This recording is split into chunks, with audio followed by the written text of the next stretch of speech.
Selamat pagi pemirsa setia Naga Timur YouTube yang berbahagia. Kali ini judulnya adalah uang adalah salah satu sarana meningkatkan keheningan bagi orang waras dan sesuatu yang merusak bagi orang yang tidak waras. Itu judulnya ya. Oke, maksudnya apa ya? Maksudnya adalah uang itu sebetulnya adalah sesuatu hal yang tidak memiliki nilai dan makna. Tapi banyak orang menganggap ya bahwa uang adalah sesuatu hal yang bersifat negatif gitu. Jadi stigmanya itu sudah negatif dulu. Dianggap sebagai sumber dari malapetaka, dianggap sebagai sumber perpecahan, dianggap sebagai sumber kesesatan, dianggap sebagai penghalang menuju pencerahan. Ini bagi orang yang spiritual. Bahkan di padepokan dan di grup-grup spiritual itu banyak orang seperti ingin memberikan sebuah pemahaman bahwa jangan mengejar uang gitu loh, atau jangan suka dengan uang gitu. Jadi seperti di perbenturkan antara kesadaran, antara pencerahan dengan uang. Padahal sebetulnya itu tidak berbenturan sama sekali. Itu adalah dua hal yang berbeda dan tidak saling berbenturan. Ya, seperti itu. Jadi uang itu sebetulnya tidak bersalah di sini, cuman kita itu mindsetnya itu sudah salah dan sudah sangat salah sebetulnya tentang terkait dengan uang ya, atau dengan harta atau dengan kekayaan. Nah, uang ini sebetulnya tergantung pemakainya sebetulnya ya. Jadi kalau uang itu hanyalah sesuatu hal yang memperbesar pribadimu seperti itu. Jadi kalau kamu tuh orang jahat, kamu punya uang ya tambah jahat. Jadi uang adalah, karena uang itu bersifat kekuatan. Kekuatan itu netral. Kalau kamu punya kekuatan, tergantung dirimu, tergantung kesadaranmu.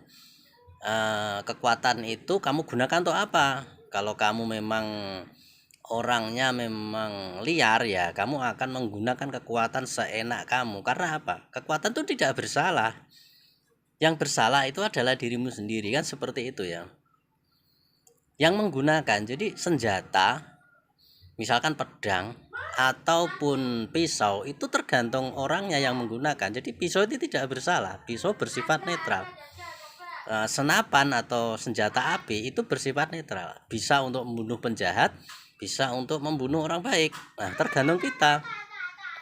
Cuman sekali lagi kita tidak boleh untuk menyematkan kalimat negatif atau perspektif negatif pada uang, karena nanti kita akan terhindar dari uang. Kalau kita sudah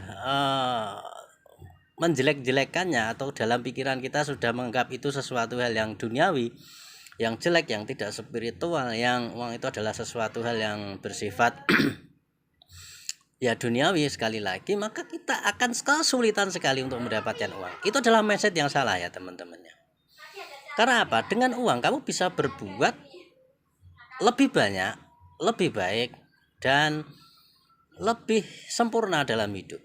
Misalkan kamu bukan orang yang benar-benar baik, setidaknya kamu bisa tidak membuat orang lain tuh menjadi kecewa, tidak merepotkan ya. Banyak sekali keuntungannya sebetulnya. Tetapi kalau kita sudah melihat negatif dulu, maka ya sudah, kita akan kesulitan mendapatkannya. Nah, seperti itu. Nah, di ajaran-ajaran spiritual itu juga kadang-kadang juga banyak yang mengajarkan seperti itu. Padahal kelasnya saja berbayar ya. Kelasnya berbayar, setelah masuk kelas diajari untuk anti uang. Nah, ini sangat-sangat tidak logis menurut saya ya. Kelasnya aja lu berbayar ya, ada angkanya meskipun kecil atau besar, dan itu pakai duit ini. Tapi setelah di kelas diajarkan untuk ya itu tadi, secara halus diajarkan untuk menghindari uang, bahwa uang itu bukan segalanya. Uang itu ya pokoknya seperti itulah intinya. Jangan ke duniawi, jangan terlalu memburu duniawi. Di ajaran-ajaran seperti itu, padahal kelasnya aja berbayar. Ini yang sangat aneh menurut saya. Ya, termasuk juga di kelompok-kelompok agama ya, dikatakan bahwa ibadah itu yang diutamakan, kerja kok terus gitu kan, jangan kerja siang malam. Nah seperti itu, padahal ustadznya aja loh bayar gitu loh, kita pakai amplop gitu kan, pulangnya itu enggak diamplopi juga kecewa gitu loh, seperti itu kan aneh ya. Banyak sekali yang kenapa kita susah keuangan secara umum, karena di lingkungan kita diajarkan untuk anti uang secara tidak langsung, secara halus. Nah itu nggak sadar masuk ke alam pikiran bawah sadar kita, menjadi mindset, menjadi karakter, menjadi nasib akhirnya seperti itu. Dan ini tidak hanya diajarkan oleh orang-orang biasa, bahkan orang-orang yang super hebat. Nah, yang misalkan orang-orang yang contohnya ini mohon maaf, seperti falsafah Jawa yang mengatakan dan dari Jepara itu ya, suge tanpa bondo. Ini benar bukan salah ya. Ini nggak salah. Jadi sekali lagi menurut saya tidak ada yang salah di sini karena hanya sebuah paradigma. Tapi kalau kita sudah memegang satu paradigma, kita harus juga siap dengan resikonya gitu loh. Kalau Anda misalkan punya prinsip sugih tanpa bondo, ya benar-benar Anda nggak punya duit, benar-benar Anda kesulitan, benar-benar duit itu susah sekali Anda dapatkan meskipun Anda berjuang pontang-panting. Karena apa? Falsafah hidup Anda sudah seperti itu. Kalau Anda nggak siap dengan kondisi itu, maka jangan sekali-kali Anda memiliki prinsip atau falsafah sugih tanpa bondo. Berbahaya sekali ya, sebetulnya seperti itu. Nah, dan memang kenyataannya yang menelurkan prinsip ini juga benar-benar sampai mati dia nggak punya apa-apa gitu loh. Tetapi dia bahagia gitu loh. Karena dia memang orang-orang murni spiritual. Nah, tapi sekali lagi kenapa spiritual harus dijauhkan dengan uang? Ini yang saya masih sampai saat ini masih agak bingung ya dengan orang-orang spiritual, kenapa dia harus menjauhi uang itu, padahal dia bisa saja tidak menjauhi uang. Dan memang tidak, spiritual dan uang itu tidak berbenturan sebetulnya ya.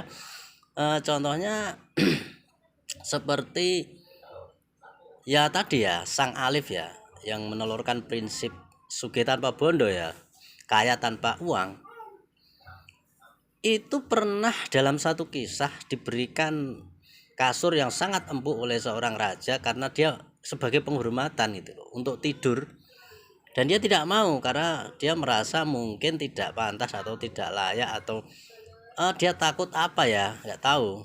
Dia memilih tikar yang jelek gitu kan, dan itu bagi beliau tidak masalah gitu. Tapi kalau kita niru prinsip itu ya, kita harus siap untuk benar-benar tidak memiliki apa-apa gitu, atau kesulitan dalam hal finansial.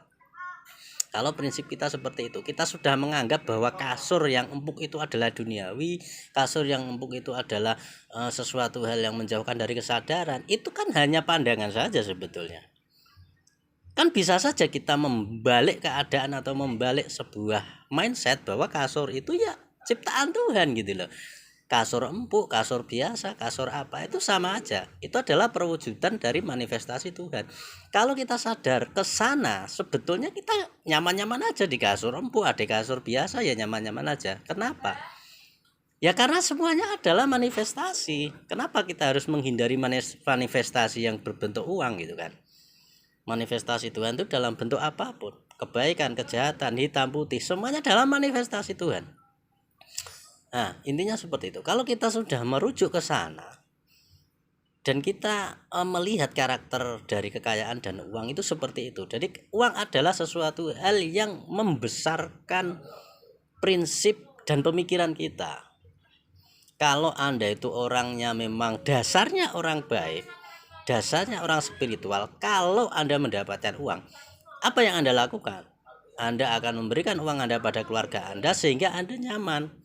Anda tidak perlu susah payah mencari uang. Kalau uangnya sudah banyak, keluarga Anda cukup, Anda bisa lebih fokus ke spiritual. Jadi bagi orang waras atau bagi orang yang asli spiritual, uang itu sesuatu hal yang membuat dia lebih hening malah justru menurut saya. Karena apa? Dia juga bisa ikut kelas-kelas master-master yang mungkin mahal-mahal, atau dia mungkin bisa ke India bertemu dengan Satguru dan lebih mengkaji spiritual lagi. Dia bertemu dengan uang itu. Kalau memang orangnya waras ya, syaratnya hanya orangnya saja. Waras enggak gitu kan.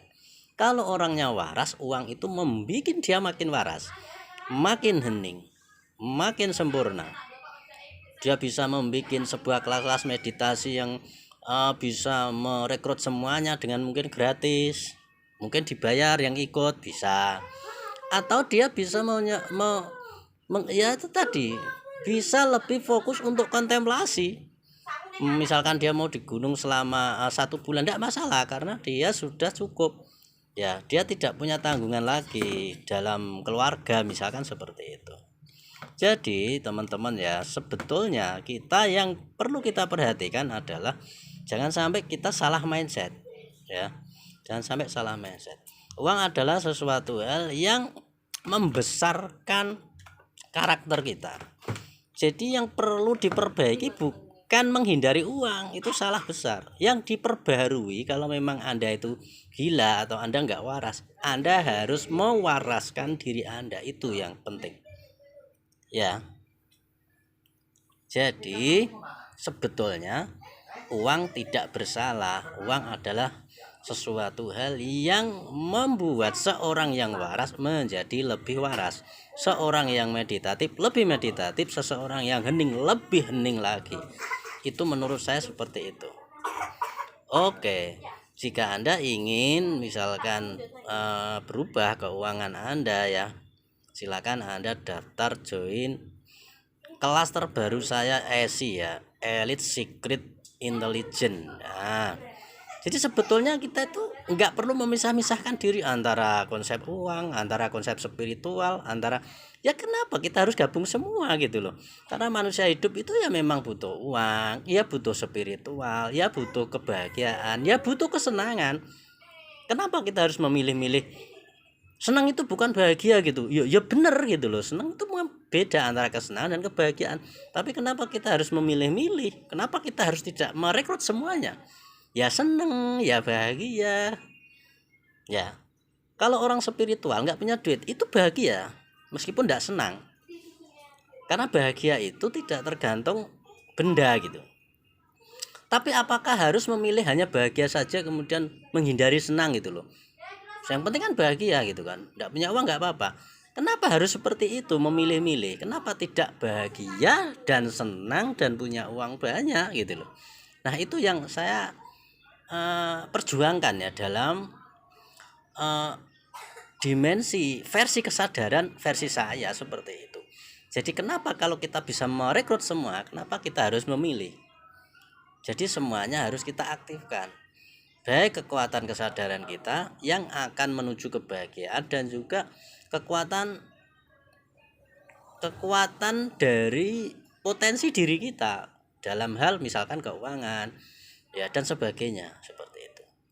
Oke, saya tunggu di kelas ESI Elite Secret Intelligence, di mana di sana saya menyediakan cara yang simple, yang lebih mudah ya dan lebih cepat untuk mewujudkan keinginan Anda khususnya di dalam finansial dan juga hal yang lain ya. Nah, itu ESI itu apa sih? Elite Secret Intelligence itu adalah sebuah makhluk virtual yang kita ciptakan dan diberi kesadaran khusus yang ketika Anda perintah dia bekerja gitu. Jadi seperti Anda punya pembantu, punya karyawan. Misalkan nih karyawan ahli marketing, ya udah tinggal perintah aja. Kamu carikan saya uang hari ini gitu kan, seperti itu. Nah, uangnya dari mana? Dia akan menarik peluang, dia akan mendatangkan orang-orang yang cocok dengan Anda, ditarik, dipertemukan. Sehingga akan mendatangkan cuan, istilahnya seperti itu ya. Nah, jadi bukan curi atau bukan dengan cara mengambil hak orang lain, tapi ini secara logis. Datangnya nanti secara logis seperti itu. Tidak secara tidak logis ya, datangnya tetap secara logis, cuman lebih mudah gitu kan. Kalau yang Anda yang berdagang, kalau Anda yang bisnis ya, kalau Anda yang bekerja ya, Anda akan bisa mendapatkan keuntungan lebih, mungkin lebih rame lagi, dan penjualannya di atas ekspektasi dan sebagainya, karena ada pembantu di sana yang menarikkan pelanggan, menarikkan uang dan sebagainya. Oke, itu aja ya dari saya. Terima kasih.